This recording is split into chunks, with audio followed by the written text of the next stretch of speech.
Gospel this morning is according to Matthew chapter 22, verses 15 through 22, and page 900 if you want to follow along. This is about the question of paying taxes. Then the Pharisees went and plotted to entrap him in what he said. So they sent their disciples to him, along with the Herodians, saying, "Teacher, we know that you are sincere and teach the way of God in accordance with truth, and show deference to no one, for you do not regard people with partiality. Tell us then what you think. Is it lawful to pay taxes to the emperor or not?" But Jesus, aware of their malice, said, "Why are you putting me to the test, you hypocrites? Show me the coin you used for the tax." And they brought him a denarius. Then he said to them, "Whose head is this, and whose title?" They answered, "The emperor's." Then he said to them, "Give therefore to the emperor the things that are the emperor's, and to God the things that are God's." When they heard this, they were amazed, and they left him and went away. This is the word of the Lord. Thanks be to God.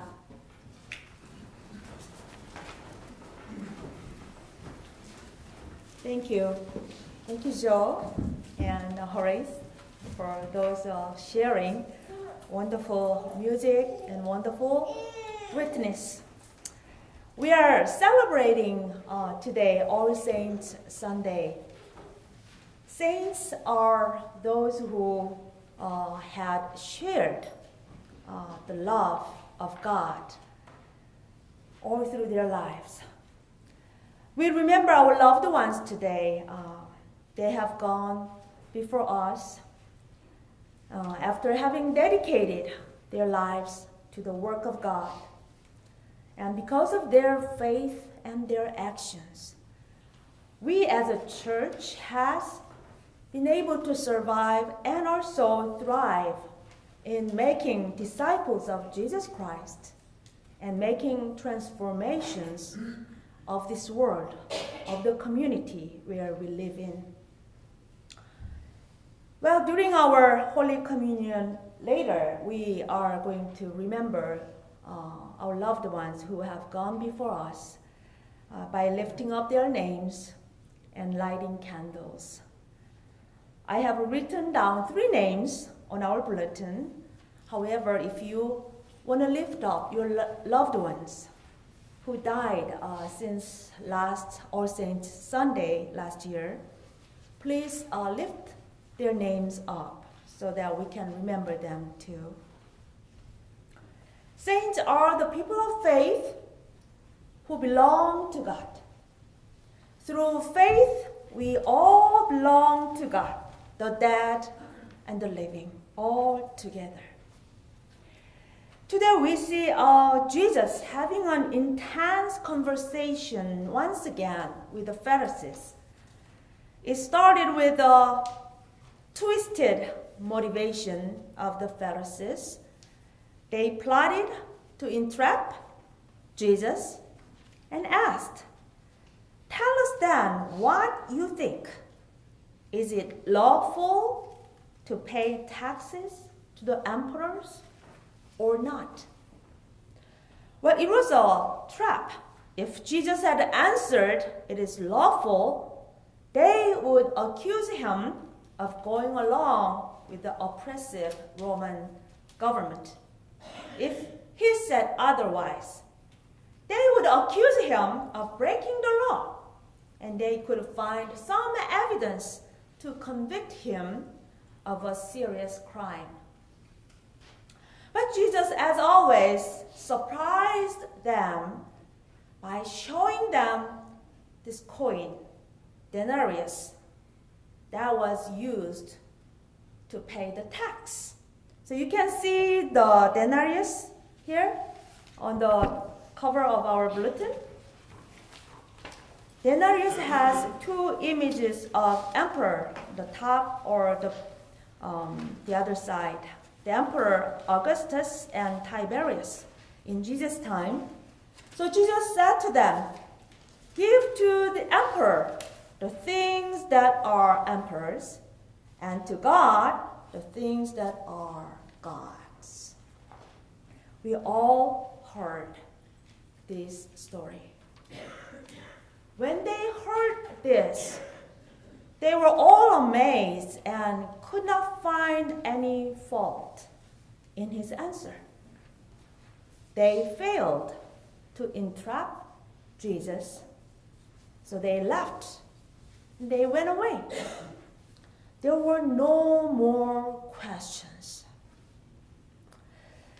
Well, if they had been sincere, if they had been honest, truth seekers, they would have asked more questions, like, what are things that really belong to the emperor?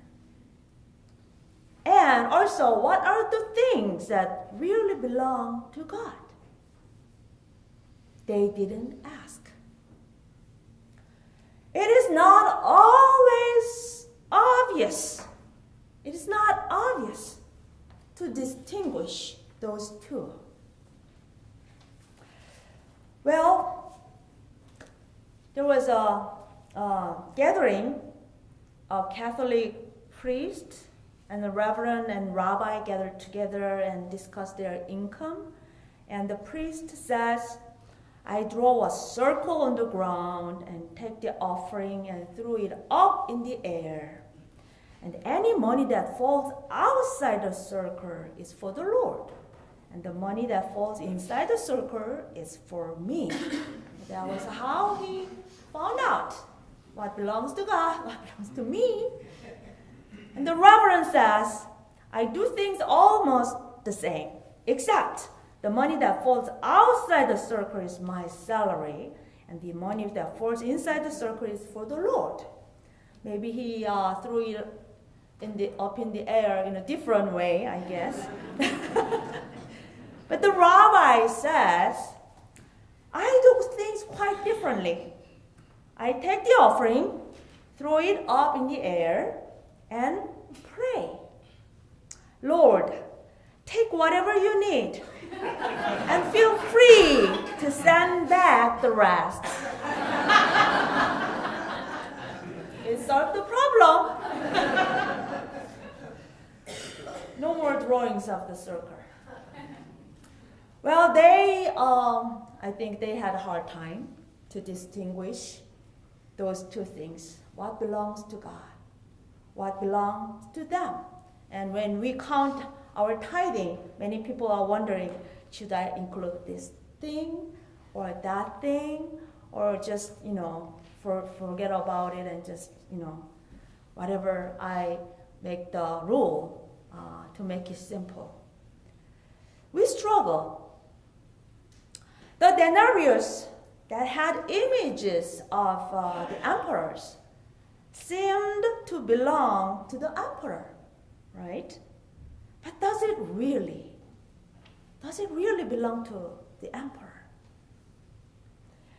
Some people may insist that it belonged to the worker, not to the emperor. The worker who had worked all day. They deserve one day's wage.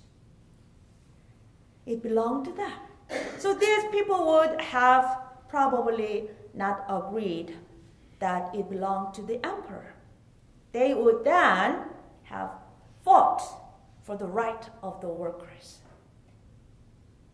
So what I'm saying is, what belongs to whom actually depends on how you claim it to be. If you claim it to be emperor's, then it is. If to God, it is God's. Well, as Christians, we claim that everything belongs to God. 3,000 years ago, David confessed in Psalm 20, verse 1, "The earth is the Lord's, and all that is in it, the world and those who live in it. Everything belongs to God."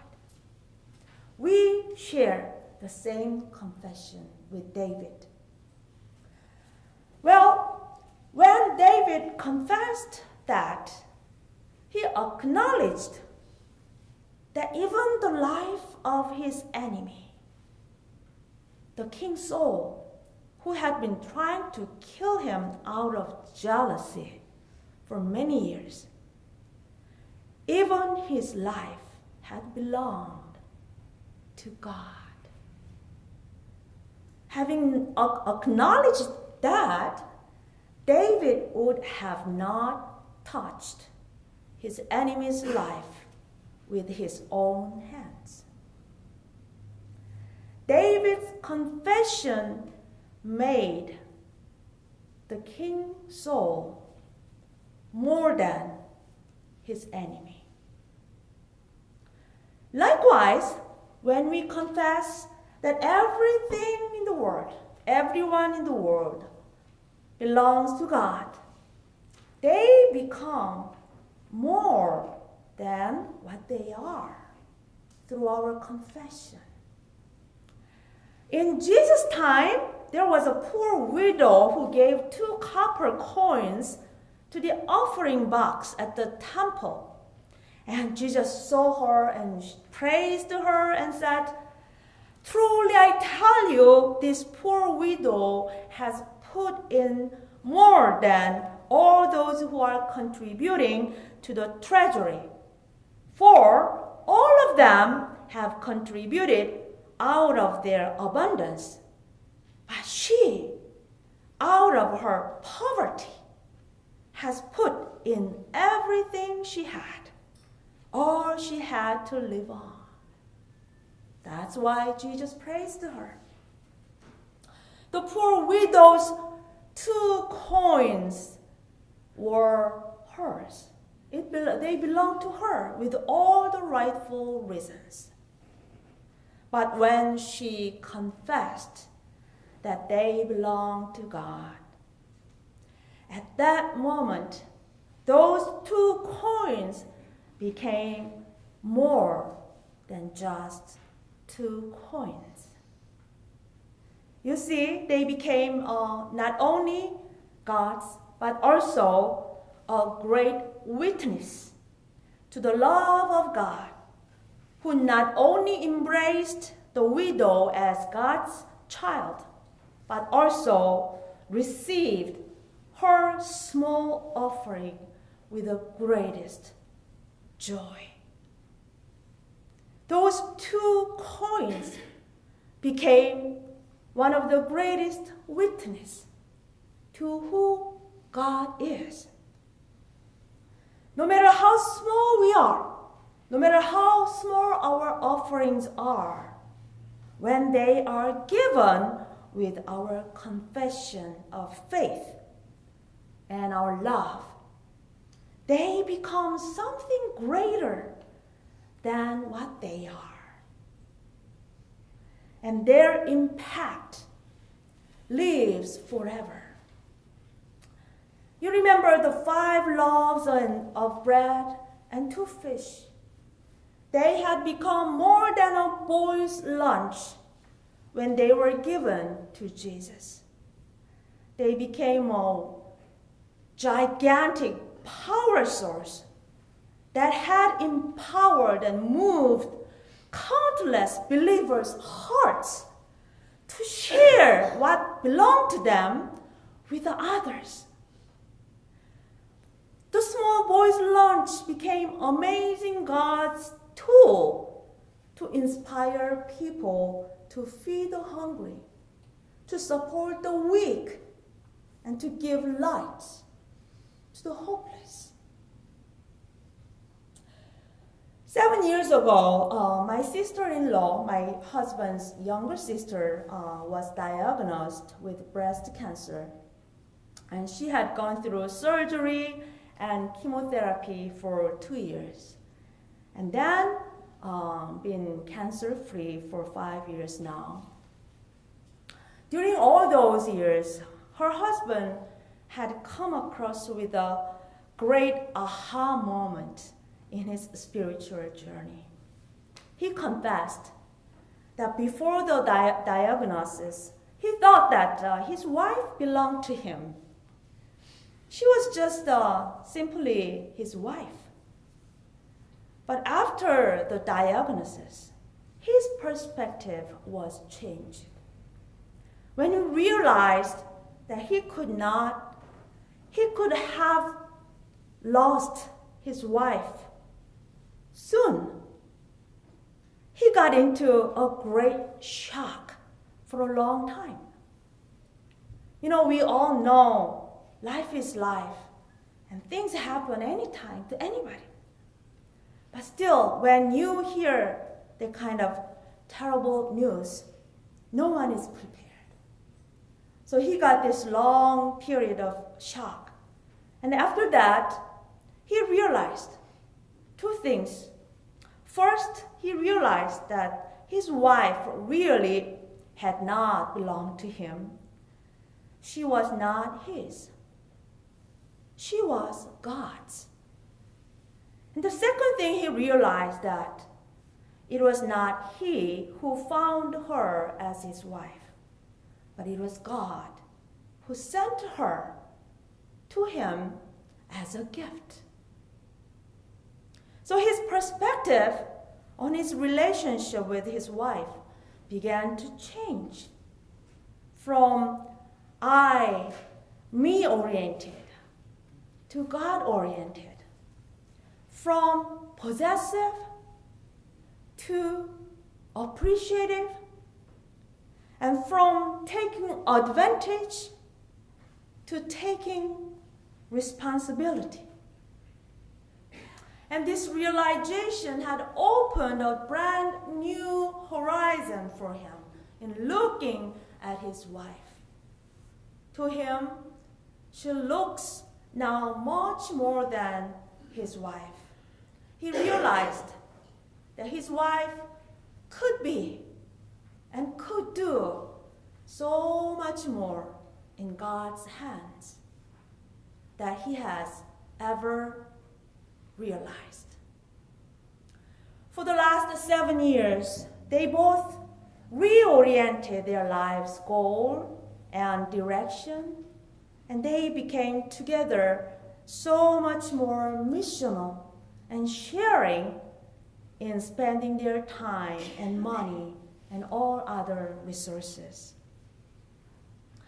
God has given us so much. Like Joe sang today, so much to give. Our families, our talents and gifts, financial, social resources, and time. We have time left. And our hearts, and our church and our communities. So when we confess that they are not mine, but God's, they become much more than what they are now.